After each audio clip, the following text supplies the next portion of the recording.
அனைவருக்கும் வணக்கம். திமுகவின் நகராட்சி மற்றும் குடிநீர் வழங்கல் அமைச்சர் திரு KN நேரு அவர்கள் அவர் துறையில் மட்டும் 2300 கோடி ரூபாயை ஒரு ஆண்டில் ஊழல் செய்திருக்கிறார். சென்ற ஆண்டு அக்டோபர் மாதம் 2538 அரசு பணியிடங்களுக்காக அவர் வாங்கிய லஞ்சம் செய்த ஊழல் தொகை 888 கோடி ரூபாய். அதே குடிநீர் நகராட்சி ஒப்பந்த பணிகளுக்காக அவர் பெற்ற லஞ்ச பணம் செய்த ஊழல் தொகை 1020 கோடி ரூபாய்.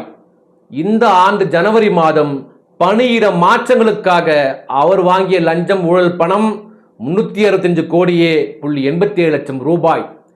இதையெல்லாம் மத்திய அமலாக்கத்துறை தக்க ஆவணங்களோடு 232 பக்கத்திற்கு ஆவணங்களோடு தமிழக பொறுப்பு டிஜிபிக்கும் தலைமைச் செயலாளருக்கும் தமிழ்நாடு லஞ்ச ஊழல் ஒழிப்புத்துறை தலைவருக்கும் இந்த கடிதமாக ஆவணங்களோடு அனுப்பியது.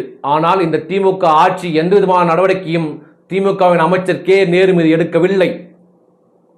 பிறகு அனைத்து இந்திய அண்ணா திராவிட முன்னேற்ற கழகத்தின் மாநிலங்களவை உறுப்பினர் மரியாதைக்குரிய அண்ணன் திரு இன்பதுரை அவர்கள் சென்னை உயர்நீதிமன்றத்தில் வழக்கு தொடுத்த பிறகுதான் நடவடிக்கை எடுக்கப்பட்டது.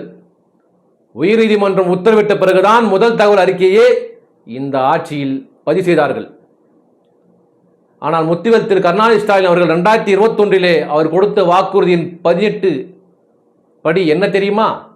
லோக் ஆயுக்தா அமைப்பை உடனடியாக செயல்பாட்டுக்கு கொண்டு வருவேன்.